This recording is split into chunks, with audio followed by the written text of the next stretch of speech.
Mr. Silent Channel. Kabanata 1471 hanggang 1480. Matapos takutin ang Dark Knight Fire Monkey, nagpakita si Tangwulan ng ngiti sa kanyang mukha.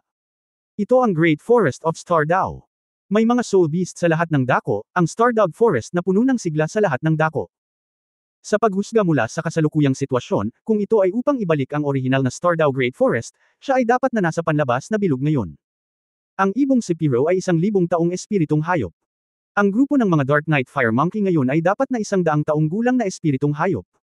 Ngunit hindi ito malaking banta sa aking sarili. Isipin mo ito bilang isang paglalakbay. Hindi niya sinasadyang tukuyin ang direksyon, kaya nagpatuloy siya sa paggalaw sa isang direksyon. Sa sandaling ito, nakarinig siya ng dagandong, hindi mula sa isang kaluluwang hayop, ngunit mula sa isang tao. Boom, mga 100 metro ang layo sa gilid, biglang bumagsak ang isang malaking puno. Isang matangkad na figure ang pumailanglang sa langit, na may nakasisilaw na eskarlate na apoy na nag-aapoy sa lahat, at isang malaking palakol ang humawak mula sa langit at nahulog mula sa langit. Kasabay ng pagbagsak ng malaking puno, isang malaking kayumangging unggoy din ang lumipad ng patiwarik at tumama sa lupa. Ang layunin ng Flame Battle Axe ay tiyak na ito. Nang makitang hindi makakatakas ang higanteng unggoy sa pag-atake, napatay siya sa ilalim ng palakol na ito. Bahagyang sumimangot si Tangwulan, lumingalinga sa paligid, at dumating sa harap ng higanteng unggoy. Para sa kanya, saglit lang ang layo ng 100 metro. Keng! Nahulog ang Flame Battle Axe, ngunit damapo ito sa isang malaking kamay na kumikislap sa kuryente. Sa inertia at lakas ng Soul Master, pati na rin sa sobrang init ng apoy, lahat sila ay tumigil sa kaliskis ng malaking kamay na iyon na kumikinang na may asul at lila na liwanag, at hindi makagawa ng anumang pagunlad. Nakita na ni Tangwulan ang hitsura ng tao sa oras na ito, at mayroong 8 singsing na espirito na kumikinang sa buong katawan niya, 2 dilaw, 3 lila, at 3 itim. Napakahusay na pagtutugma ng singsing sa espiritu. Siya ay tumingin tungkol sa 40 taong gulang, na may hubad na mga braso, na nagpapakita ng mga kalamnan tulad ng granite. Mabangis ang mga mata niya. Nang harangin ni Tangwulan ang palakol na ito, hindi napigilan ng kanyang mukha ang pagpapakita ng pagkabigla, ngunit mabilis siyang napalitan ng galit, umalis ka, may sakit ka ba? Mataimtim na sinabi ni Tangwulan, nawalan ito ng kakayahang lumaban, bakit kailangan mo itong patayin? Galit na sinabi ng matipunong lalaki, kalokohan, isa itong soul beast. Inatake mo lang ako, at syempre gusto mo siyang patayin. Nakakatawa ka ba? Ang mga soul beast ng 10,000 Beast Platform ay pinatay para sa atin. Sila ay ilan lamang sa mga katawan ng enerhiya. Malamig na sinabi ni Tangwulan, ang mga kaluluwang hayop na ito ay wala na sa totoong mundo. Tayo ay isang pagsubok lamang. Nilipol natin ang mga kaluluwang hayop. Alam mo rin na sila ay mga katawan lamang ng enerhiya. Bakit kailangan natin silang patayin? Hindi. Kailangan ba ito? Bakit ang dami mong kalokohan? Umalis ka nga. Gaya ng sinabi niya, pilit na hinayla ng matipunong lalaki ang kanyang martial spirit Flame Battle Axe, sinusubukang bawiin ito mula sa mga kamay ni Tangwulan. Gayunpaman, ang kanyang battle axe ay parang cast copper at iron, hindi gumagalaw sa mga kamay ni Tangwulan. Ito. Bahagyang nagbago ang mukha ng malakas na lalaki, at huminga siya ng malalim. Ang ika-6 na singsing ng espiritu sa kanyang katawan ay nagliliwanag, at ang mga apoy ay bumangon mula sa kanya tulad ng isang higanteng dragon, at walang humpay na iniksyon sa palakol ng labanan. Ang battle axe ay agad na naging incandescent, ang nakapaligid na hangin ay nasira ng mataas na temperatura. Pagharap sa lalaking ito na ang buong katawan ay puno ng puot, nanlamig ang mga mata ni Tangwulan, at bamulong siya, malapit ko nang makita kung paano pinuprotektahan ng 10,000 Beast Platform na ito ang Soul Master. Habang nagsasalita siya, nakita niya ang bughaw lilang sinag ng liwanag na nagmula sa kanyang buong katawan, at ang mabangis na dagandong ng dragon ay tumunog. Ang mga kaliskis sa malaking kamay na may hawak na palakol sa labanan ay biglang naging makapal, at ang kanyang mga kuko ay nakausli. Isang layer ng gininto ang asul na halo ang sumambulat na parang substance. Humph! Sa malamig na ungol, ang gintong asul na liwanag ay agad na nag-spray. Boom! Naramdaman na lamang ng matipunong lalaki na isang walang kapantay na kakilakilabot na enerhiya ang bumulwak mula sa kalaban. Sa pagkakataong iyon, naramdaman na lamang niya na nagyelo ang kanyang pag-iisip, na parabang may pader na bakal na marahas na naninikip sa kanyang mukha. Agad na bumagsak ang palakol, at ang lakas ng takot ay dumudurog at binomba siya. Longgang, Thunder's Hellprison Vine, Spiritual Power. 3-1. Dragon Thunderstorm. Ito ang sariling pag-atake ni Tangwulan upang gayahin ang paraan ng pakikipaglaban ng pamilyang Blue Electric Tyrannosaurus. Matapos ma-promote ang cultivation base sa title Daoluo, maraming bagay na hindi nagagawa noon ang magagawa na. Boom, boom, boom, boom. Naramdaman na lamang ng malakas na lalaki ang isang dagandong ng kulog sa kanyang katawan, na parang sisabog na ang buong kaluluwa niya. Sa ibaba, ang kapangyarihan ng kaluluwa ng bodyguard ay naalis, at ang buong katawan ay paralisado. Ang mas nakakatakot ay hindi man lang niya maramdaman ang sakit dahil sa pamamanhid, ngunit kitang-kita niya ang nakakatakot na kulog at kidlat na tumatagos sa kanyang katawan. Bukod dito, ang malaking kamay ni Tang Wulan na may hawak na battle axe ay may malakas pa ring suction force, kahit na gusto niyang tumakbo, hindi siya makatakbo. Pinagmamasdan ko lang ang katawan ko na unti-unting nilalamon ng kulog at kidlat. Sa sandaling ito, ang lahat ng isang biglaang, ang buong espasyo ay bahagyang nag-oscillated, at isang maputlang berdeng halo ay bumaba mula sa langit na may kaunting kumikinang na liwanag, na nagniningning sa matipunong lalaki. Agad na nahiwalay ang kulog at kidlat. Sa sumunod na sandali, ang matipunong lalaki ay nawala ng walang bakas. Bahagyang sumimangot si Tang Wulan, unti-unting huminto ang liwanag ng kulog at kidlat sa kanyang harapan, at tahimik niyang naramdaman ang pagbabago-bago ng nakaraang liwanag. Napakakakaiba, tila naglalaman ito ng ilang batas ng kapangyarihan. Tinanggihan niya ang lakas ng pag-atake na inilapat niya sa matipunong lalaki, at pagkatapos ay puwersahang pinaalis siya. Maaari ba nitong gamutin ang pinsala? Natatakot akong hindi. Ito ay naiiba sa Spirit Ascension Platform pagkatapos ng lahat, at mayroong isang pahiwatig ng epiphany sa kanyang puso. Kung ang kanyang pag-atake ay mas marahas, at ang kalaban ay napatay sa isang iglap, ang kapangyarihan ng batas ng espasyong ito ay maaaring hindi siya maprotektahan. Oo naman, hindi imposibleng pumatay dito. Ito ay dapat na isang maliit na espasyo sa eroplano, hindi isang virtual na espasyo. Ang epekto ng Dragon Thunderstorm ay medyo maganda, ngunit ang kalaban ay hindi alam na kung gusto ni Tang Wulan na ang Dragon Thunderstorm ay gamitin ang pinakamataas na kapangyarihan nito, kailangan muna itong malantad dito. Kung mananatili ka sa isang tiyak na distansya, ang kapangyarihan ay magiging mas maliit. Nang lumingon si Tang Wulan para tingnan ang lugar kung nasaan ang parang unggoy na Soul Beast, ang sugatang Soul Beast ay lumipad na at nakatakas. Kung tutusin, Soul Beast pa rin ito. Makatuwiran na magkaroon ng pagkakataong makatakas. Kumislap ang liwanag at anino, at muling lumitaw ang malakas na lalaki sa labasan ng ikawalong antas.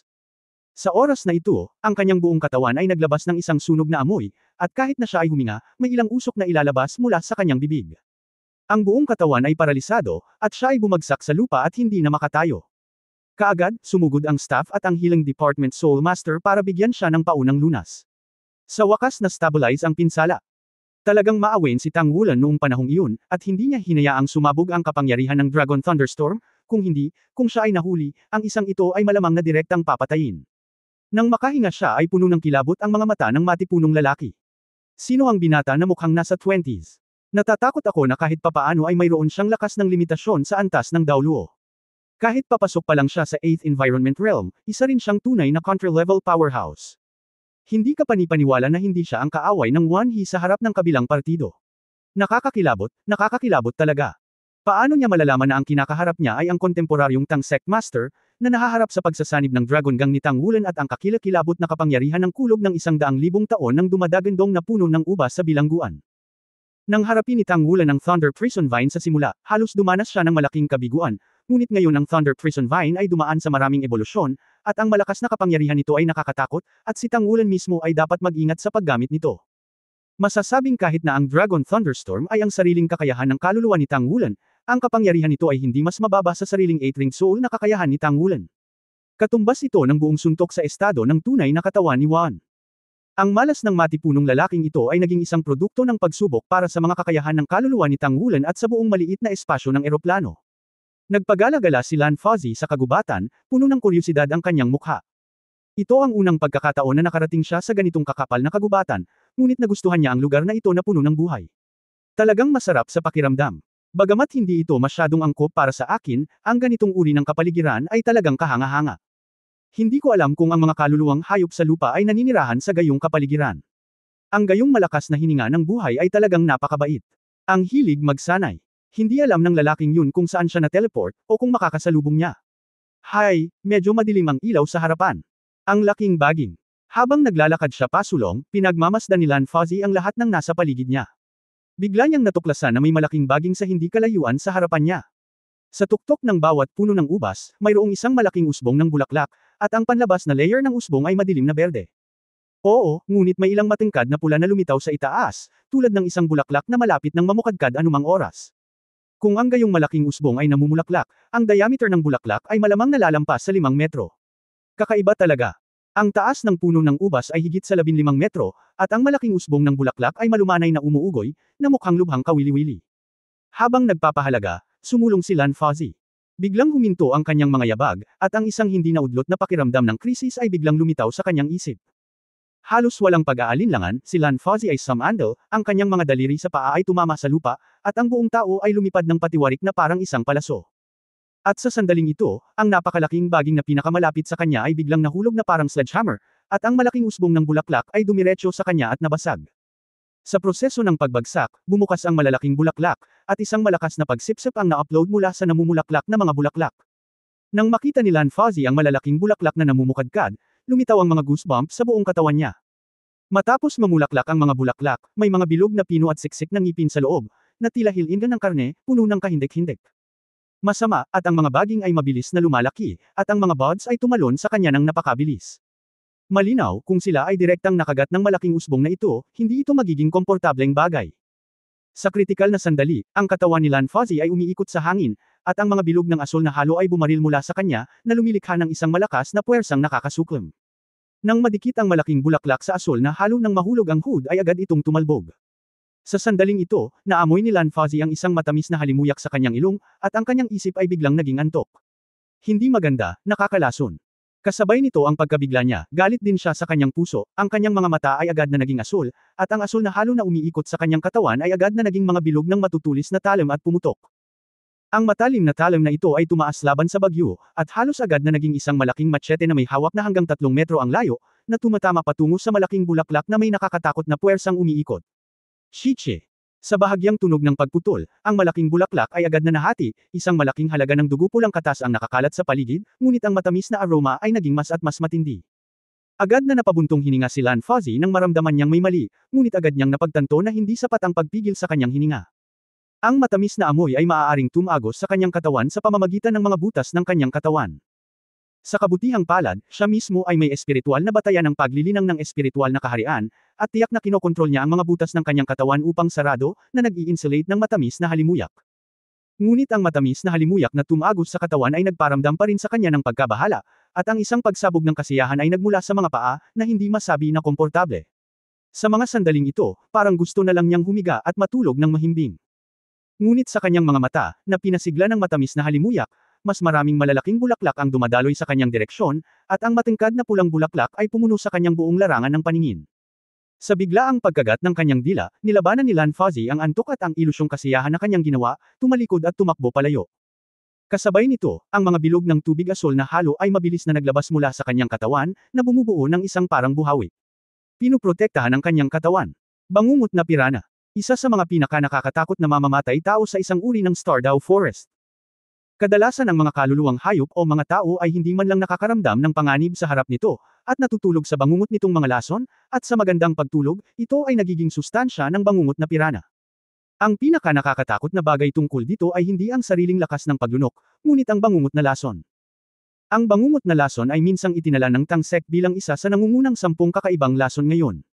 Bukod sa lasa, hindi ito mahahawakan. Ito ay may super penetrating power, kahit walang paghinga, maaari itong tumagos sa mga pores.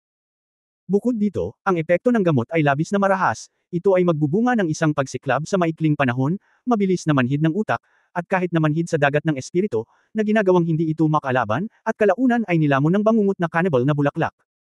Pagkatapos ng pagsisid at paggulong, agad na sumugod si Tanghulan palabas ng ilang 10 metro, at nang tumalbog siyang muli, naging seryoso din ang ekspresyon ng kanyang mukha. Ito na ang ikapitong alon ng mga espiritong halimaw na nakatagpo niya, at ang mga nakaraang ilang alon ay madaling itinaboy niya, at hindi niya talaga sasaktan ng mga espiritong hayop na iyon, at ang mga espiritong hayop na sumalakay sa kanya ay lalaban. Kung hindi niya ito pinansin, magiging masaya siya. Hindi ko alam kung apektado ba itong 10,000 Beast platform, karamihan sa mga Soul Beast dito ay puno ng aggressiveness. Halimbawa, itong nasa harap niya ay ang pinakamalakas na Soul Beast na nakatagpo ni Tanghulan pagkatapos pumasok sa 10,000 Beast platform. Ito ay halos 4 na metro ang haba, na hindi gaanong kalakihan. Ngunit ang hugis ng katawan nito ay mukhang napaka-coordinated. Ang bawat kalamnan ay tila na puno ng lakas ng pagsabog. Malaki ang ulo, parang isang higanteng leon, ngunit may ngiting ito. Kung ikukumpara sa gininto ang buhok ng buong katawan, itim ang mukha nito at malademonyo ang itsura. Ang kapangyarihan nito ay napakahusay na hindi ito mababa sa kasalukuyang Tanghulan, at ito ay tumuntong sa isang gintong bilog na may mga itim na ron sa loob. Ito ay isang kaharian na kahanga-hanga. Ang Golden Lion Mastiff ay isa ring extinct soul beast.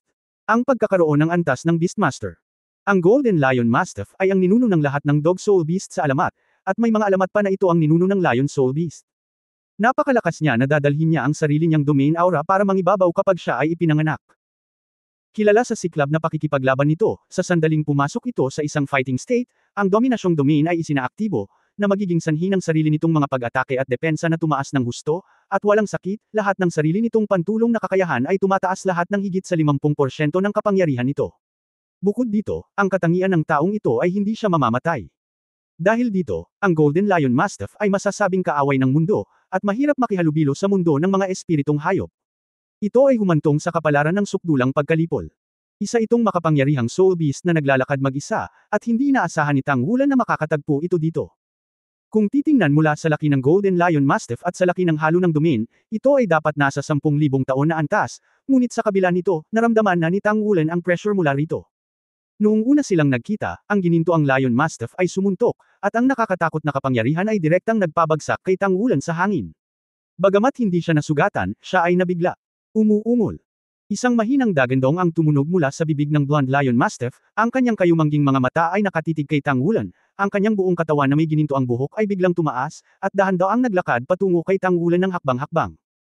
Ang ginintoang itim na halo sa ilalim ng mga paa nito ay dahan-daang lumutang pataas, at ang isang bagay na parang multo ay malabong makikitang pumapasok sa katawan nito, at bumukas ang dominanteng kaharian. Sa bawat hakbang pasulong, ang Golden Lion Mastiff ay bumukol sa isang punto, at bawat hakbang pasulong, ang katawan ay lalago. Sa isang kisap mata, parang burol na. Ang buhok sa buong katawan ay naglalabas ng ningning ng isang metal na plato, at ang kanyang bibig ay puno ng mga pangil. Roar, muling sumabog ang nakakabinging dagandong. Sa pagkakataong ito, isang itim na anino na eksaktong kapareho ng ulo nito ang direktang na spray mula sa malaking katawan nito. Ang itim na anino ay mas malaki kaysa sa katawan nito at sinamahan ito. Ang dagandong at ang nakakatakot na tunog ay ginawa ang lahat sa loob ng radius na 100 metro ay naging pulbus. Ito ay hindi isang mental attack, ngunit isang sonic shock, ang dagandong ng Lion Mastiff. Isang aplikasyon sa larangan ng pangangibabaw. Naramdaman lamang ni Tang Wulan na ang espasyo sa paligid ng kanyang katawan ay umuusad sa mataas na frequency sa dagandong na iyon, lalo na ang marupok na kikiaw, na lubhang naapektuhan. Binasag ng malakas na shockwave ang espasyo, at kahit isang maikling pakiramdam ng kawalan ay lumitaw sa paligid nito. Mabuting tao, ito ay isang Lion Mastiff na dagandong ng 10,000 taon. Kung ito ang kaharian ng 100,000 taon, gaano kalakas itong Golden Lion Mastiff? Naalala ni Tang Wulan na sa pagtuturo ng Shrek Academy, nabanggit na ang isa sa nangungunang 10 hayop ay isang Mastiff, ngunit hindi ang Golden Lion Mastiff. Sa oras na iyon, ang Golden Lion Mastiff ay wala na. Naniniwala siya na kung mayroong 100,000 anuwiti kung narito ang Lion Mastiff, tiyak na hindi ito ang isa sa nangungunang 10 mabangis na hayop. Nagtagal ang light purple na kulog at kidlat, kumikislap ang mga mata ni Tang Wulan, at binibigkas niya ang isang dragon chant sa Blonde Lion Mastiff. Ang ulo ng dragon na natatakpan ng asul na ilaw ng kuryente ay lumitaw mula sa manipis na hangin, ang tunog ay hindi kasing lakas ng dagandong ng Lion Mastiff, ngunit mayroong isang maaliwalas na kalangitan na tumataas mula sa langit, habang pinuprotektahan ang sarili, naglunsad ito ng isang kontra-atake sa gintong Lion Mastiff. Sa susunod na sandali pagkatapos ng dagandong, ang malaking katawan ng Golden Lion Mastiff ay biglang tumalon, ang isang pares ng mga paa sa harapan ay tinapik-tapik, at dumiretso ito kay Tang Wulan at binasag ito. Dahil sa napakagandang aura na iyon ay nagbago ang ekspresyon ni Tang Wulan. Nararamdaman niya na ang aura na dala ng Golden Lion Mastiff ay hindi kasing simple ng ordinaryong kapangyarihan. Sa pagdami ng dominant domain, ang buong katawan nito ay napupuno ng isang makapangyarihan at walang cap-rs na kapangyarihan, at ang kapangyarihang ito ay puno ng kabaliwan, at ang kakilakilabot na hininga ay darating, na nagbibigay sa mga tao ng isang makabagbag damdaming pakiramdam. Hindi nang ahas na buhatin ito ng husto, ang figure ni Tang Wulan ay mabilis na umatras. Boom! Isang pares ng front paws ng Golden Lion Mastiff ang sumampal sa lupa. Sa isang iglap, yumanig ang bundok at hindi alam ang paligid. Maraming malalaking puno ang nabunot ng nakakatakot na puwersa ng pagkabigla, at ang napakalaking puwersa ng pagkabigla ay tila pumuputik. Direktang lumipad si Tang Wulan sa gulat. Sa matinding pagkabigla, naramdaman na lamang ni Tang Wulan na manhid ang kanyang buong katawan, at ang kanyang katawan ay hindi napigil ang dinampot ng nakakatakot na shockwave. Sa tulong ng beat na ito, ang Golden Lion Mastiff ay lumundag sa hangin, inindayog ang malalaking paa sa harap nito ng paalang, at sinampal ng paalang si Tang Wulan. Mabuting tao, pagkatapos nitong ilabas ang dominanteng kaharian, ang lakas ng pag-atake nito ay masyadong mabangis. Si Tang Wulan ay hindi nang ahas na magpabaya, ang core ng dragon sa kanyang katawan ay mabilis na nagkontrata, hindi na nagtatago ng clumsy. Habang ang core ng dragon ay bumulwak ng mainit na dugo, ang pamamanhid ay agad na naibsan. Nakaharap sa higanteng palad mula sa Golden Lion Mastiff, hindi siya umiwas. Ang malupit na tunog ng kulog ay parang bolt mula sa asul na kalangitan, at nagkaroon ng malakas na putok. Si Tang Wulan ay sinampal at binaril, humampas sa di kalayuan, at ang Golden Lion Mastiff ay nahulog din mula sa langit na may mga electric light sa kabuuan, at damapo sa lupa. Hindi ito magawang ituloy ng ilang sandali. Ang kanyang buong katawan ay marahas, at hindi alam ni Tang Wulan kung ilang malalaking puno ang kanyang sinira upang patatagin ang kanyang anyo. Good guy, ang kapangyarihan nitong Golden Lion Mastiff ay talagang ang unang soul beast na na-encounter niya. Marahil ang Dark Golden Terrifying Clover King lamang sa ganap na estado, ang hari ng oso na iyon ang makakapantay. Ngunit sa mga tuntunin ng sarili nitong cultivation base, ito ay mas masahol pa kaysa kay Xiong-jun. Makikita kung gaano kalakas ang dominance field nito para sa sarili nitong pagtaas ng kapangyarihan. Siyempre, bagamat malaki ang kapangyarihan, halos imposibleng saktan si Tang Wulan. Sa 10,000 Beast platform na ito, alam ni Tang Wulan na tiyak na siya ay nasa ilalim ng pagbabantay sa lahat ng oras. Sa makatuwid, siya ay nagpakita ng kaunting takot sa panahon ng labanan, at hindi siya nang ahas na gawin ang kanyang makakaya upang maiwasang ibunyag ang kanyang tunay na pagkatao. Pagkakakilanlan. Roar, muling tumunog ang dagandong ng Blonde Lion Mastiff, at ang figurang parang bundok ay lumitaw sa itaas ng Tang Wulan na parang tuktok ng Mount Tai. Ang lalaking ito. Tumalbog si Tang Wulan, pinakondensed ang buong kapangyarihan ng kanyang katawan sa kanyang kamao, ang kapangyarihan ng kanyang kaluluwa ay nakapaloob sa kanyang kamao, at nalantad ang electric light. Sa kaso ng hindi praktikal na Golden Dragon 9 forms, puro siya umasa sa sarili niyang kapangyarihan at soul power para idagdag ang kapangyarihan ng Dragon Gang at Thunder at Lightning. Dragon Thunderstorm. Boom! Ang kanilang labanan ay kasing kahulugan lamang ng pagkawasak. Sa pagsabog na iyon, si Tang Wulan ay direktang sinampal pabalik sa lupa, tulad ng isang pako, sa ibaba mismo ng lupa. Ang malaking katawan ng Golden Lion Mastiff ay bahagyang tumataas, at ang buong katawan ay nagniningning na may gininto ang liwanag. Hindi naman gaanong nasira ang ilaw ng kuryente sa kanya, ngunit bahagyang lumabo ang kislap ng buhok nito. Lumapag ang malaking figure, at muling binaril ang isang pares ng mga paa sa harap. Bagamat walang talo na gagamitin sa oras na ito, nang ang mga paa nito sa harapan ay humampas sa lupa, bigla nitong binaril si Tang Wulan na binaril sa ilalim ng lupa. Lumabas. Bumuka ang malaking bibig na puno ng mga pangil, at dumiretso kay Tang Wulan at kinagat ito. Sa oras na ito, ang buong pagkatao ni Tang Wulan ay nasa isang estado ng pagiging hindi pare-pareho. Noong una niyang hinarap ang Golden Lion Mastiff, hindi niya ito tinuring na tunay na kalaban. Sa madaling salita, minamaliit niya ang kalaban. Kung tutuusin, isa lamang itong 10,000 taong espiritong hayop, ngunit siya mismo ay isang makapangyarihang may pamagat na antas ng Daoluo. Palaging pakiramdam ang lakas ng pag-atake ng Golden Lion Mastiff na may mentalidad ng karanasan. Gayunpaman, hindi niya inasahan na ang dominasyon ng Golden Lion Mastiff ay magiging napakalakas kaya ang tatlong magkasunod na sampal ay halos maduraj ang kanyang masiglang sigla, at ang mas ikinagulat niya, ang pagsupil sa kanyang hindi kanais-nais na bloodline ay talagang walang silbi sa harap ng domineering realm na ito, at ang Golden Lion Mastiff ay tila walang tugon. Maging sa likod sa isang galaw, hakbang-hakbang. Nang makita ang Blonde Lion Mastiff na sinampal ito, ang buong katawan ni Tang Wulan ay nagulat sa oras na ito, at hindi man lang siya nakatiis. Sa isang walang magawang buntong hininga, tahimik na lumitaw ang isang asul-violet na ilaw sa hangin. Sa sandaling ito ay lumitaw, ang buong espasyo ay tila bumagal. Ang higanteng kuko na tumama na sa katawan ni Tang Wulan ay halatang tumigil. Hindi ito ang time-space retrospective domain ni Tang Wulan, ngunit dahil ang elemento ng kulog sa hangin ay biglang naging malagkit. Bitik. Sa malutong na tunog, tinamaan na ng asul-violet na ilaw ang Blonde Lion Mastiff. Kung ikukumpara sa malaburol na katawan nito na 30 metro ang layo, ang asul-violet na liwanag ay hindi gaanong mahalaga, ngunit sa sandaling ito ay iginuhit, biglang tumaas ang buhok ng Golden Lion Mastiff, at ang buong katawan ay nagbago sa isang iglap. Naging blue-purple ito, napakatigas sa hangin. Ang higanteng kuko na tumapot kay Tang Wulan ay huminto lamang ng 3 metro ang layo sa kanya. Ang Golden Lion Mastiff sa oras na ito ay mukhang medyo nakakatawa. Para itong isang malaking aso na nakabitin sa ere at biglang naging kulay asul-purple. Sa susunod na sandali, ang malaking katawan nito ay naging isang libreng pagkahulog at nahulog mula sa langit, na tumama sa lupa. Boom! Ang lupa ay sapilitang binasag sa isang malaking butas, ang katawan ni Tang Wulan ay umaakyat pa rin sa ilalim ng lakas ng pagkabigla, at nahulog lamang sa tuktok ng hangin. Sa oras na ito, nakahinga rin siya ng maluwag, at ang Dragon Core at Soul Core Energy ay lumundag ng sabay, inayos ang hugis ng kanyang katawan at bumagsak mula sa langit. Ang letigo ni Thor. Isa sa dalawang mahusay na kakayahan ng espiritu ng dumadagandong na Yama Prison Vine. Ito ang unang pagkakataon na ginamit ni Tang Wulan ang Thor Sweep sa larangan ng digmaan.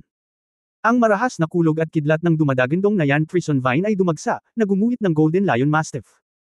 Dahil sa pagkakakilanlan ng Young Master ng Blue Lightning Tyrannosaurus family, maaari lamang niyang gamitin ang sarili niyang kapangyarihan sa kidlat, at hindi niya mailantad ang dumadagandong na puno ng ubas, kaya ngayon lang niya ito ginamit ng malabo.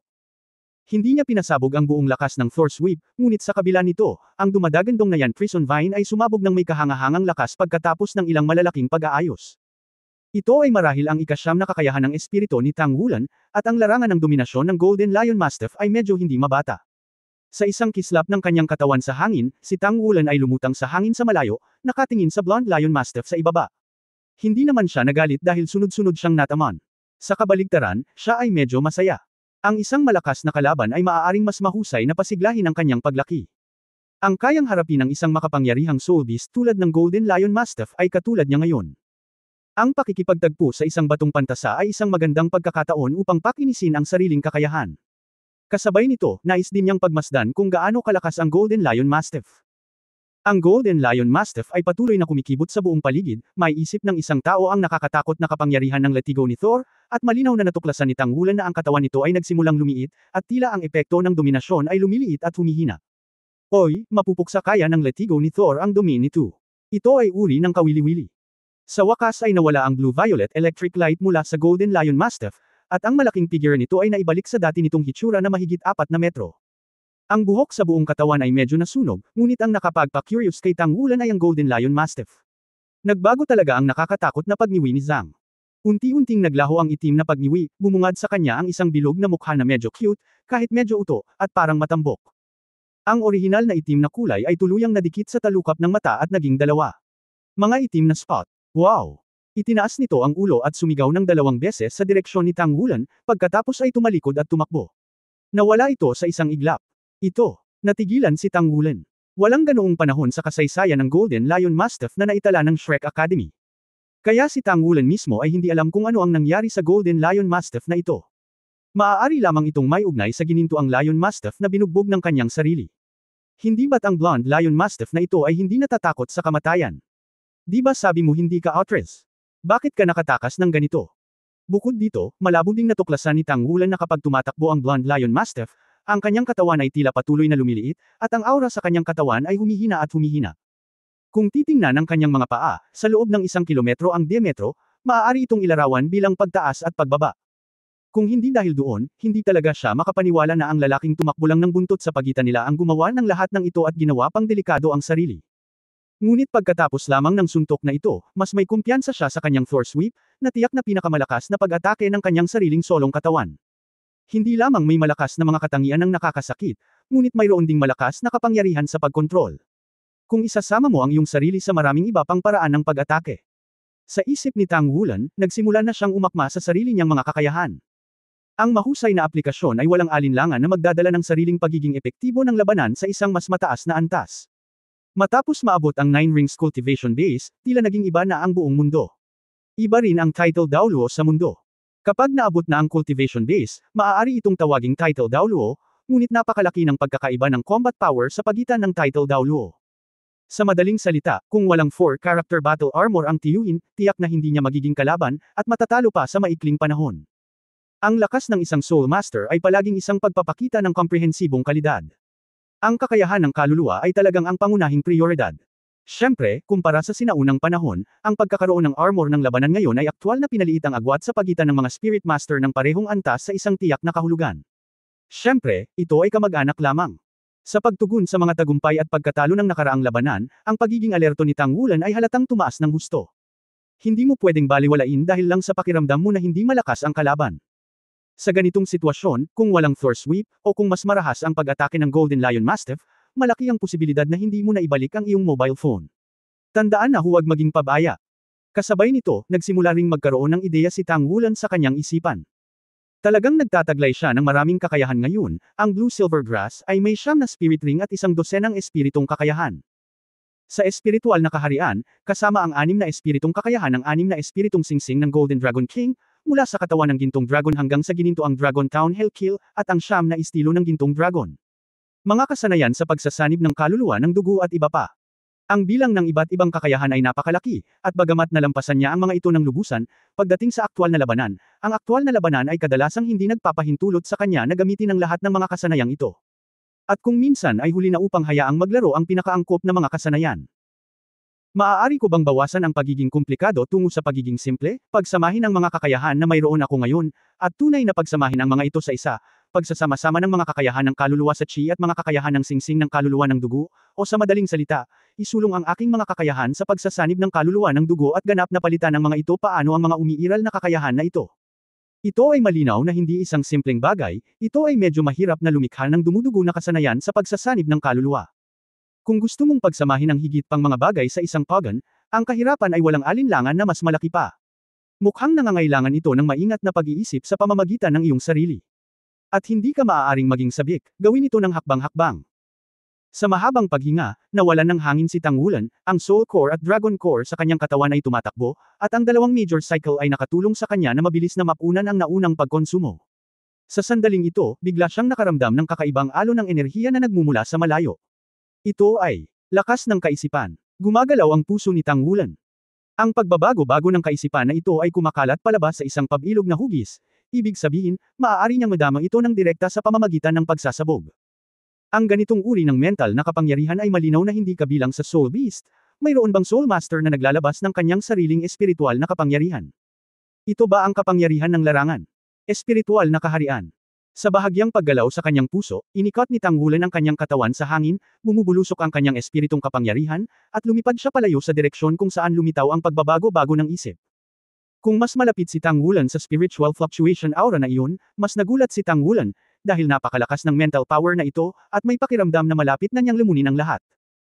Tila may puyo ng tubig sa kaibuturan ng espiritual na kapangyarihang iyon, ang ubod ng puyo ng tubig na iyon ay isang black hole, at hindi kapangyarihan ng kaluluwa at mga elemento ng langit at lupa ang lumamon dito, kundi kapangyarihang espiritual. Nakuha ang sariling espiritual na kapangyarihan ni Tangulan, at pakiramdam niya ay lalabas na siya sa kanyang katawan. Sa kabutihang palad, siya mismo ay isa ring espiritual na kultibasyon na base ng espiritual na kaharian, at mayroon siyang espiritual na kaluluwa na maupo sa lupa. Sa pamamagitan lamang ng paghawak sa sarili ay hindi siya maaapektuhan. Papalapit ng papalapit ang distansya, nakikita ni Tangulan mula sa himpapawid na may kadiliman sa unahan. Ito ay hindi purong kadiliman, ngunit isang madilim na asol. Sa kaibuturan ng madilim na asol na iyon, malabo nating nakikita kung ano ang kanyang nakikita noon. Black hole. Kung mas malapit ang distansya, mas malaki ang epekto sa kanyang mental power, at kailangan din niyang huminto. Magaling guys! Ang kapangyarihan ng espiritual na kaharian na ito ay talagang nakakatakot. Ang mga halaman sa paligid ay tila hindi gaanong nagbago, ngunit hindi maramdaman ni Tangulan ang kalahating buhay na enerhiya mula sa kanila. Nilamon ng itim na butas ang mga espiritual na alon na nabuo ng kanilang mahinang enerhiya sa buhay, na naging dahilan upang magmukhang magulo ang kanilang sigla. Walang nagbago, ngunit katumbas ito ng pagkaita ng buhay. Ang lahat ng panloob na kaguluhan ay maaari lamang humantong sa kamatayan. Pagkatapos ay nakita ni Tangulan ang isang taong nakatayo sa gitna ng black hole. Itinaas niya ang kanyang ulo sa langit, ang kanyang mga mata ay naging ganap na itim, at ang madilim na asol na liwanag ay pinakawalan mula sa kanyang mga mata. Sa paligid ng kanyang katawan, mayroong higit sa 100 malalaking kaluluwang hayop, na lahat ay nahulog sa lupa, walang aura.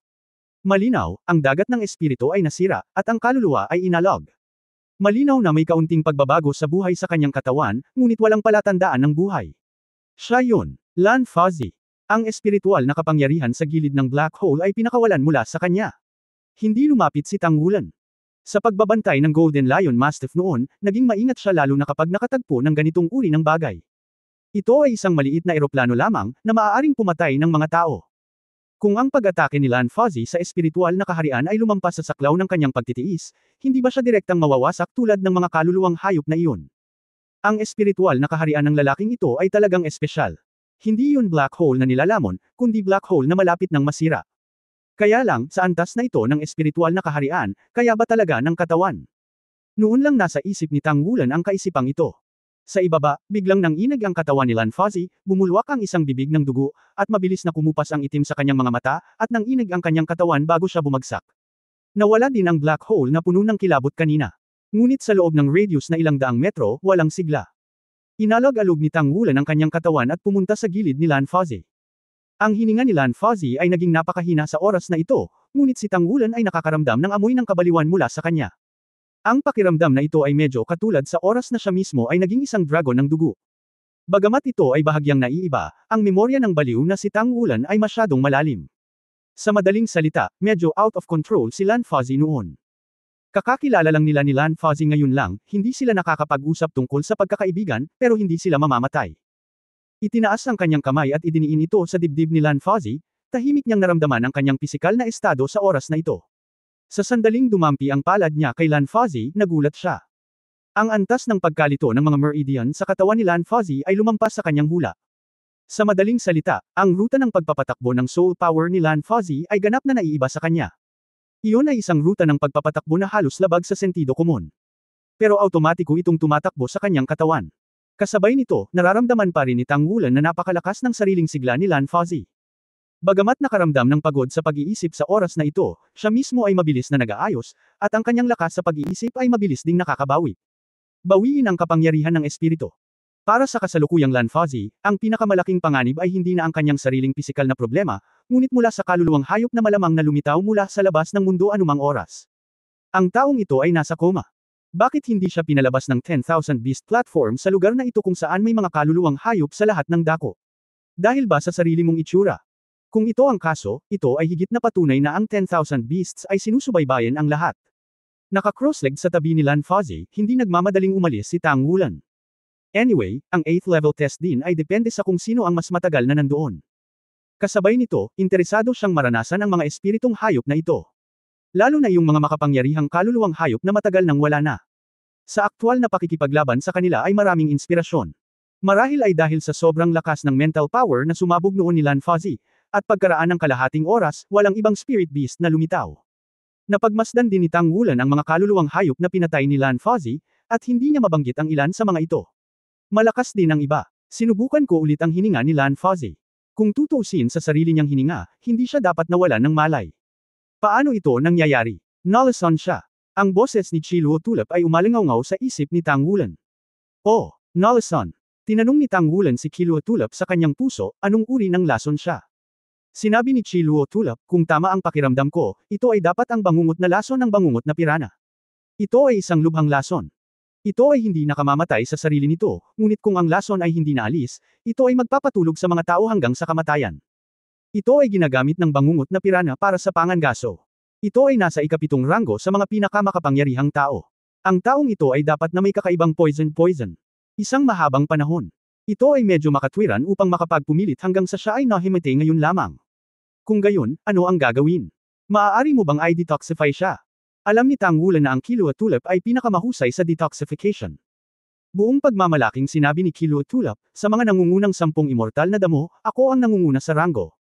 Ako ay may titulong hari ng mga immortal na damo. Bagamat napakalakas ng bangungot na lason ng ngipin na ito, hindi ito isang bagay ng detoxification. Habarin mo ang kanyang mga damit. Ang bangungot ng ngipin ay napakahirap. Ito ay mangangailangan ng pagtagos sa aking buong katawan, sa paglabas ng mga lason sa aking katawan. At hindi ito malilinis sa pamamagitan ng mga damit. You are the best. Aalisin ko siya. Pinuri ni Tang Wulan si Chiluo Tulip, at pagkatapos ay nagsimulang haburin si Lan Fozzie. Sa sandaling haburin niya ang kanyang Amerikana, nag-alinlangan siya sandali, at pagkatapos ay kumikidlat ang kanyang katawan, na bumubuo ng isang power grid na bumabalot sa kanyang sarili at sa asul na Buddha.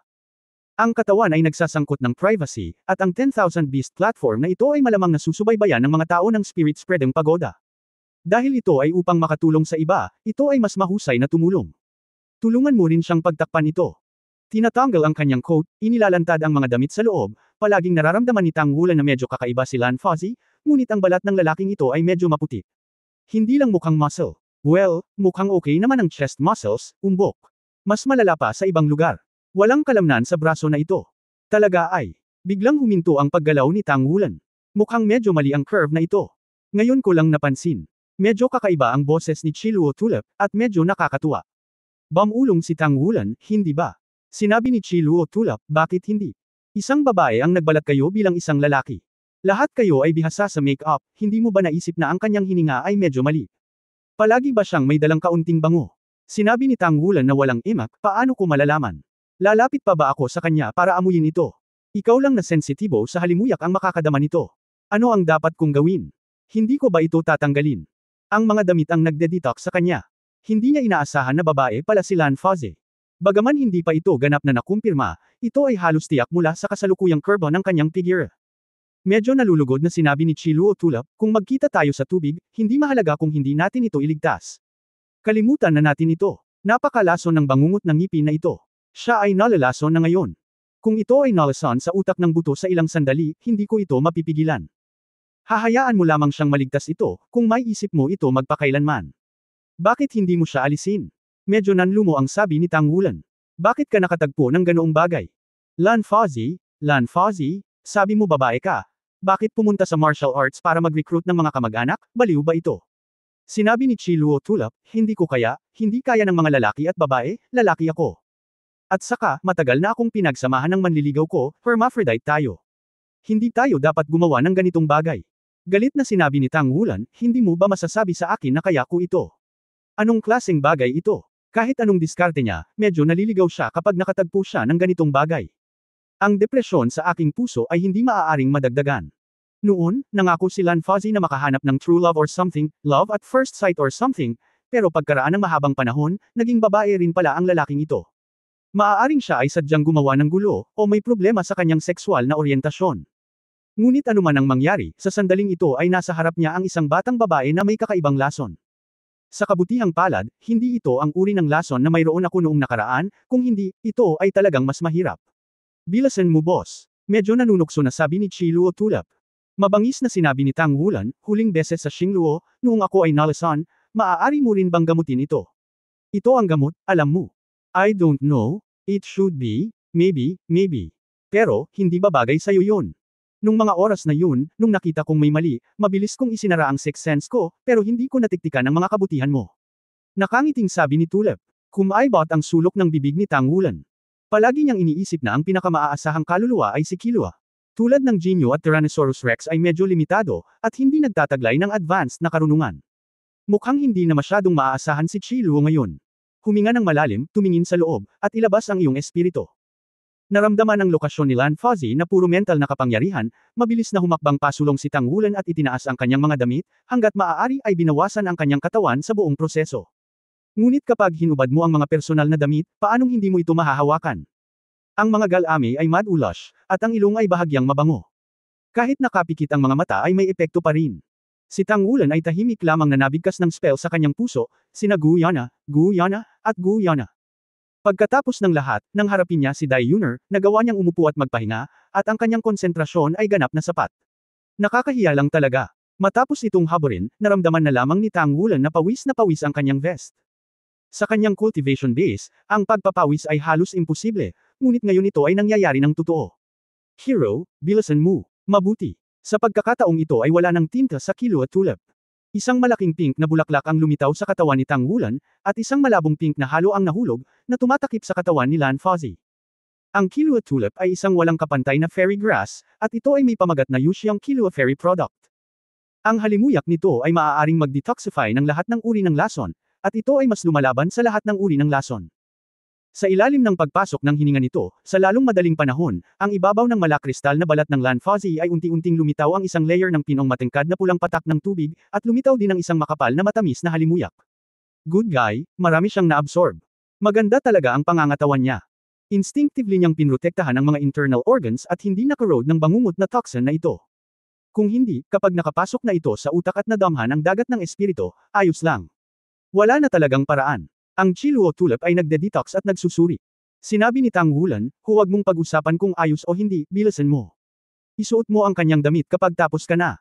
Natahimik sandali si Chi Luo Tulip, at pagkatapos ay tahimik na sinabi, Boss, natatandaan mo ba kung paano binalot ng dibdib niya, na hindi ko alam kung ilang beses, binalot? Sa palagay ko ay hindi mo na maalala. Napaawang ang bibig ni Tang Wulan, bakit ang gulo ng babae? Oo. Sobrang effort nung nasolve ko ngayon lang, at natagalan para may baba ang katawan niya. Doon ko siya pinakanahawakan. Huwag magsalita ng walang kaparirikan, mabilis kang nagde-detox. Halos boss, na-discharge na ang mga basic toxins. Natural na ilalabas sa ere ang nightmare toxins. After a short wait of 2 minutes, natural na mawawala. Well, don't worry, you can breathe in. You have me. It will not poison. Nang marinig ito, sa wakas ay nakahinga ng maluwag si Tang Wulan. Hindi man lang niya kailangang panasan mag-isa ang katawan nito, kung hindi ay mas nakakahiya. Kung tungkol sa pambalot sa suso, gawin mo na lang. Kung tama ba ang pagkakasalubong, who cares? Isuot ang kanyang mga damit at tumakbo ng mas malayo, ang malaking bagay ay ang gumamit ng enerhiya sa pag-iisip upang masubaybayan kung ligtas ba dito. Hindi niya alam na niligtas niya pa rin siya. Maiiwasan nito ang kahihiyan. Oo, gawin mo lang. Matapos ang pag-iisip tungkol dito, ang dating kahihiyan ay nawala ng husto. Hanggat hindi nalaman ni Lan Fuzzy na iyon ang damit na tinulungan niya, magiging maayos ang lahat. Kung tungkol naman sa pagbabalat kayo niya bilang lalaki, nagkunwari lang siyang walang alam.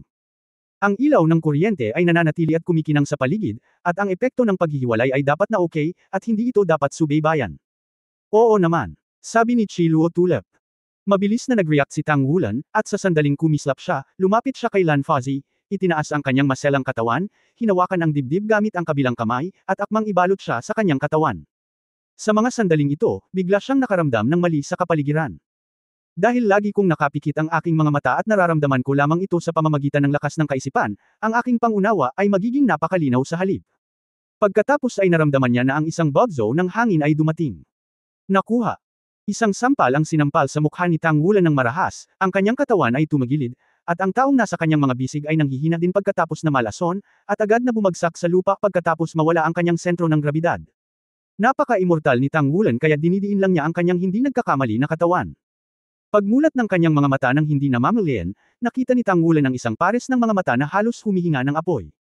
Isang napakagalit na apoy ang nag-spray mula sa mga asher na mata na iyon, na para bang susunugan niya ang kanyang sarili bilang abo. Napakainit at masakit ang mukha ni Tang Wulan. Ito ang unang beses na nabugbog siya sa mukha sa kanyang buhay.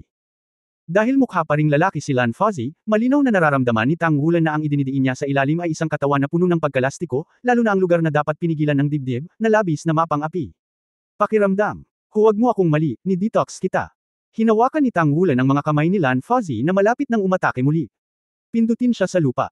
Ngunit ang pagkilos na ito ay nagpalapit sa pisikal na pakikipag-ugnayan ng dalawang tao.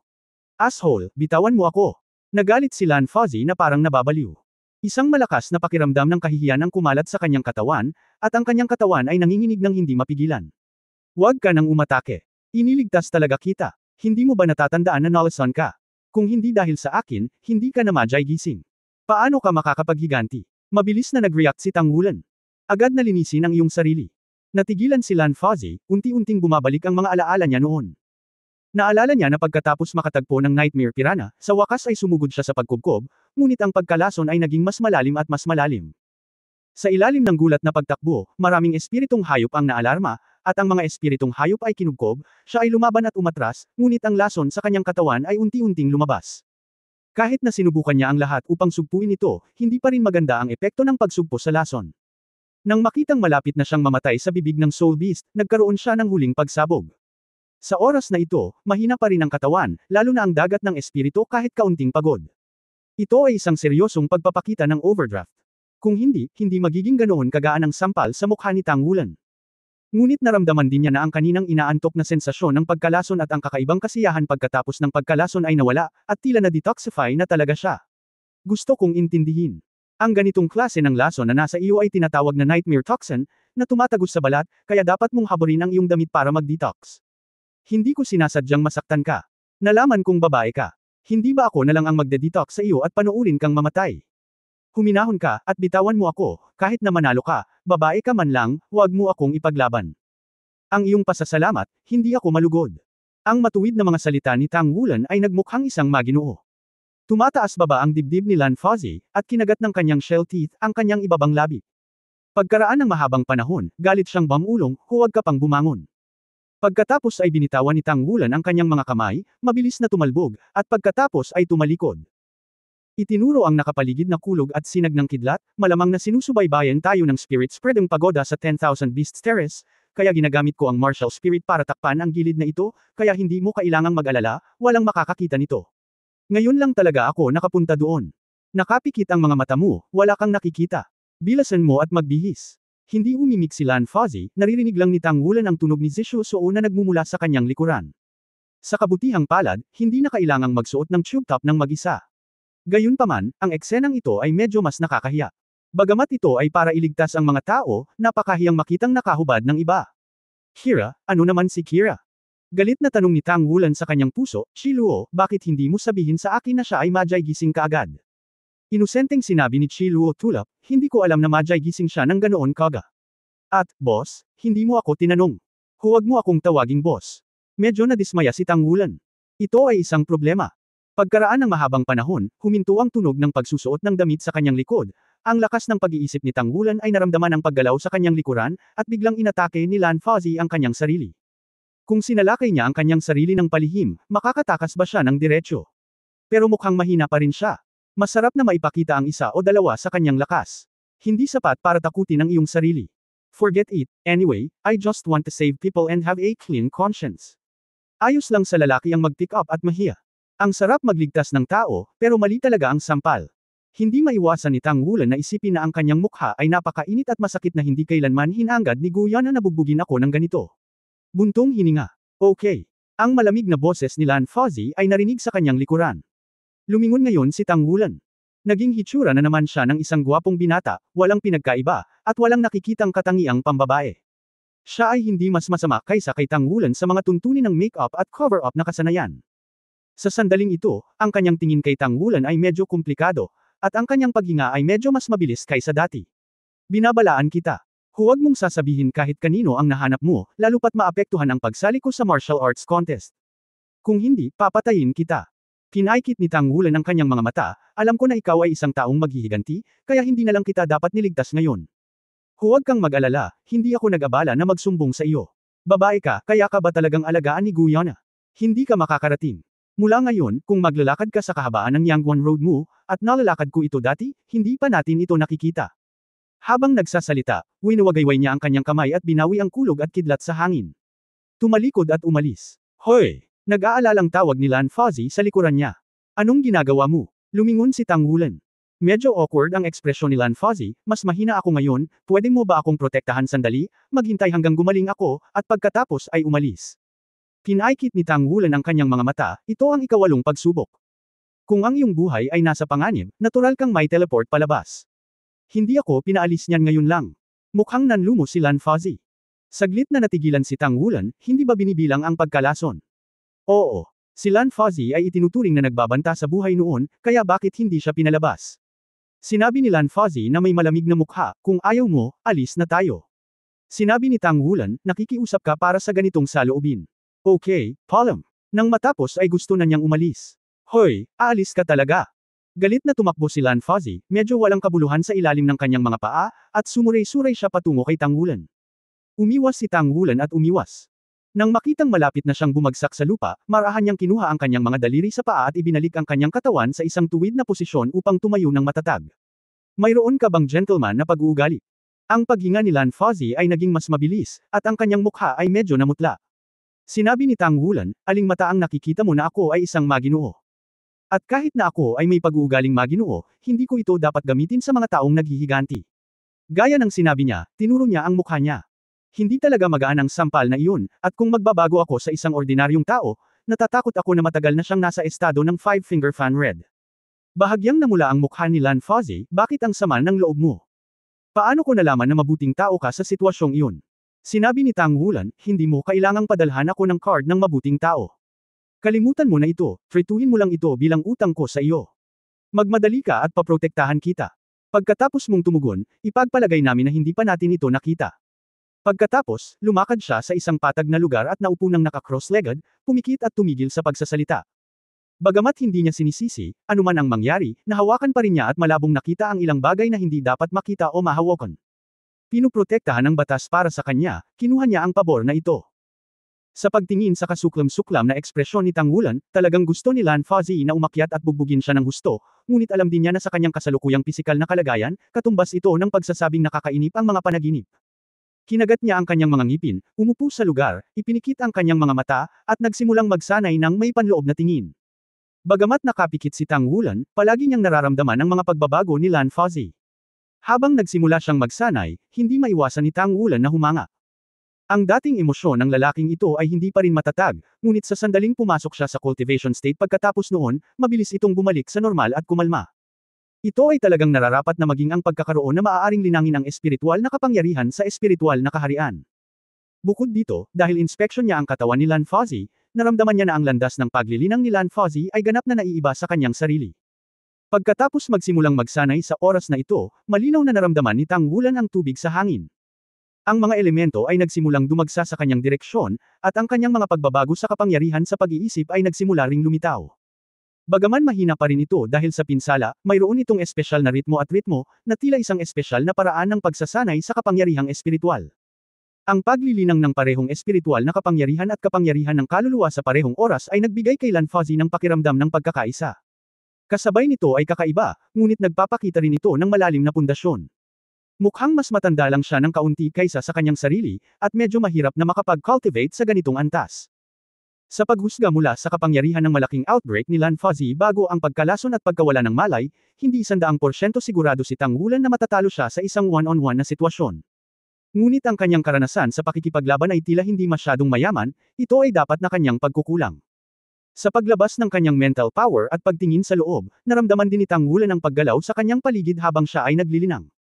Marahil ito ay dahil ang kapangyarihan ng Big Bang ay masyadong malakas, at sa loob ng saklaw ng kanyang mental power perception, walang soul beast na lumitaw.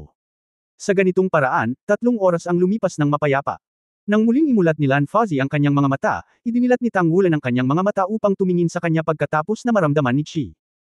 Muling lumino ang mga mata ni Lan Fuzzy, at bumalik ang kanyang aura, at dapat na naibalik ang kanyang Spirit Power Cultivation Base 7 o 88, ngunit ang kanyang pagbabago sa pag-iisip ay hindi kasing lakas noong siya ay sumasailalim sa Mental Power Test. Patalbog, naramdaman din ni Lan Fuzzy ang isang bagong hitsura. Tumingin kay Tang Wulan na tumayo din, nag-alinlangan siya saglit bago sinabing, "Salamat." Kinaweyan ni Tang Wulan ang kanyang kamay, "Hindi mo kailangang magpasalamat. Huwag mo lang itong ipasa." Kumikislap ang kanyang figure, lumipat na siya patungo sa malayong kagubatan, at ilang pagtaas-baba ang nawala.